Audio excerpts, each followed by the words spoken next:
Welcome back to Brashenomics. I'm your host, Ben Brashen, and we are here with Kendra Todd. Now, Kendra is a relocation specialist in one life and part of a real estate business, but she also hosts the HGTV series My House is Worth What?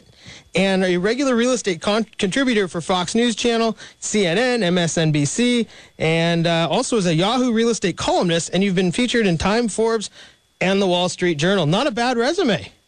No, I guess I make up some pretty good $15 words. That's right. So, I mean, Kendra, you had to have had a chance. When you won the Celebrity Apprentice, you must have had opportunities to move pretty much anywhere. Yeah. I mean, I think through my HGTV show, I've actually had the chance to travel pretty much everywhere in the continental United States. And that was a really fun experience because I really got to see the diversity in this country. And, I got to experience a lot of climates that I don't really care to live in, and a few that I thought might be great. People are actually relocating to Seattle for the weather, which I never thought I'd say. Well, see, I moved here almost 3 years ago from Florida because clearly I got sick of sunshine. Right. So I dubbed it the Great Schlep from Cuba to Canada because, I mean, you can't possibly move any farther unless you want to go to Alaska. So. And you didn't want to do that. This was far enough. Indeed. Yeah. So how, when you made the choice to come here, how did your relocation efforts go? I mean, you had actually seen so much of the country. You were able to make a really conscious choice, unlike James, who kind of got drafted here. And so how did that work out for you? Well, I moved here for personal reasons, and it was very hard for me to not buy property when I first got here because that's my business. It's just in my blood. It's like that's what I naturally gravitate towards is the acquisition and holding of real estate because I really believe in it as a long-term investment.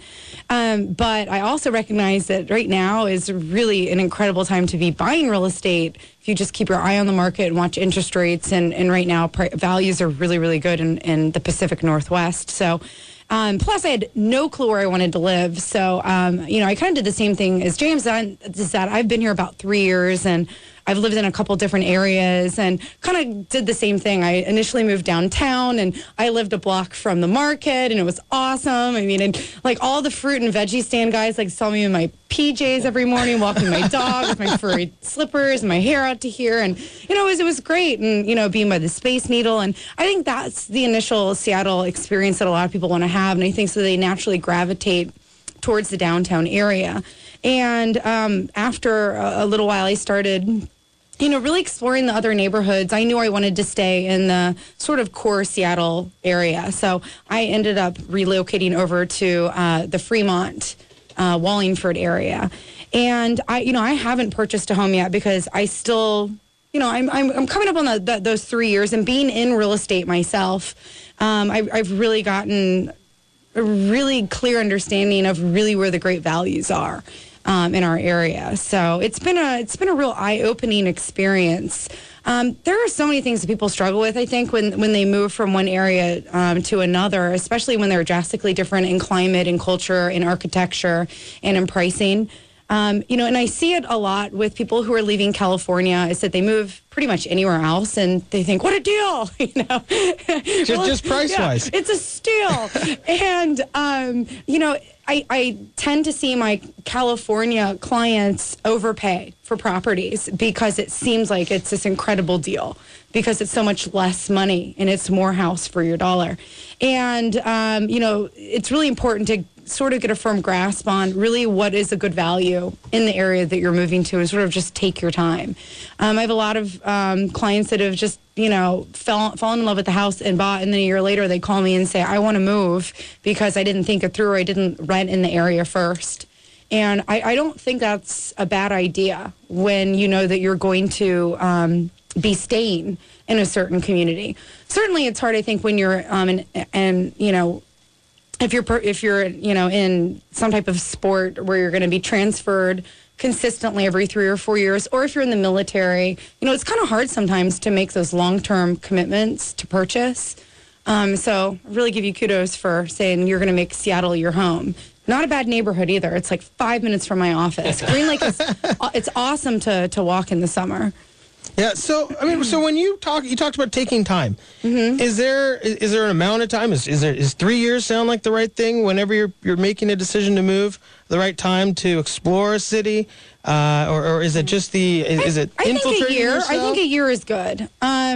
For people like me who God just did not give a sense of direction to, I still get lost every time I get in the car, navigation or not. But which is why you showed up here right on time.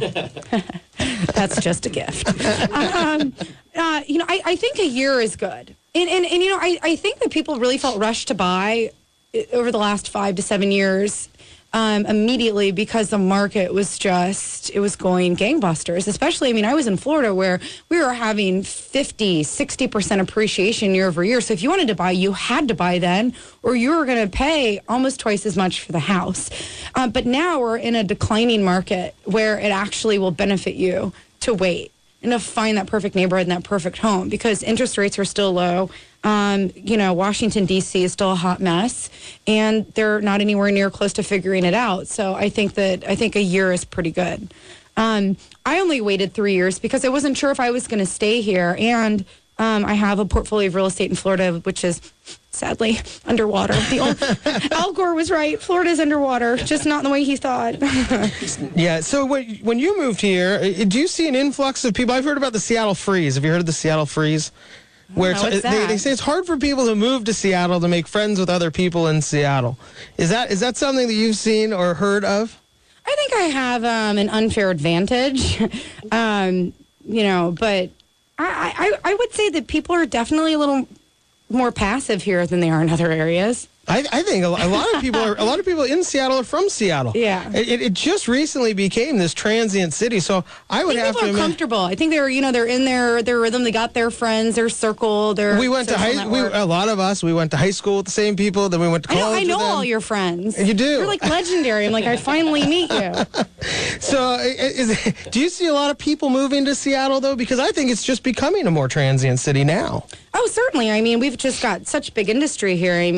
Not to state the obvious, but we've got Boeing and, well, for who knows how much longer, but we've got Boeing and we've got Starbucks and we've got Amazon and, obviously Microsoft. And, we've got a Real.com thing going on in Seattle and in Bellevue. And we're starting to see a lot of people relocate. Actually, there's a trend from San Francisco to Seattle. So we do a lot of relocation there. We're actually opening up an office in San Francisco to sort of juggle the influx back and forth of people who are buying and moving from one .com to another. Got it. And so when you see people moving to or from Seattle, what are some of your biggest tips that you give as a realtor to your clients? Well, number one, I think it's just take your time because right now the market dictates that you have the luxury of doing that. And so I don't, unless you're relocating with a family and a lot of stuff, I do advise renting, maybe even just for 6 months because Seattle is it's very hoody. It's very neighborhoody. It really is. And you have to know that you're in your kind of hood. And it's, it's not like that in other areas. This isn't like an area of urban sprawl. So every area is having grown up here, has its own identity. So, that's the first thing I do is tell them to either take their time and just shop and take a couple trips up here and really think it through and learn what the East Side is versus Seattle. Oh my gosh! I almost had to get a 425 area code to do business on the East Side. Yeah. So, no, this area is funny. Florida's like Texas. It's like, it takes half an hour to 45 minutes to get anywhere. And I moved here and I'm like, well, I'm going to go down to such and such. And somebody goes, why would you do that? That's so far. And I'm like, how far? They're like 15 minutes.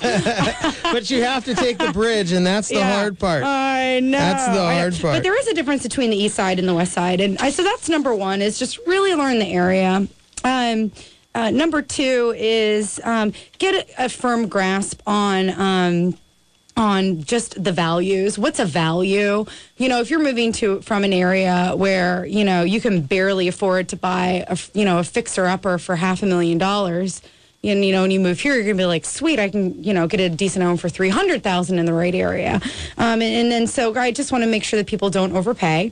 I just don't make it an emotional purchase. There are so many great homes on the market right now. It is a buyer's market. So I just don't think that people need to feel pressured. And I think a lot of people do. So that's great advice, Kendra. Thanks so much. Yeah. And you're going to stick around for our roundtable discussion here in a few minutes.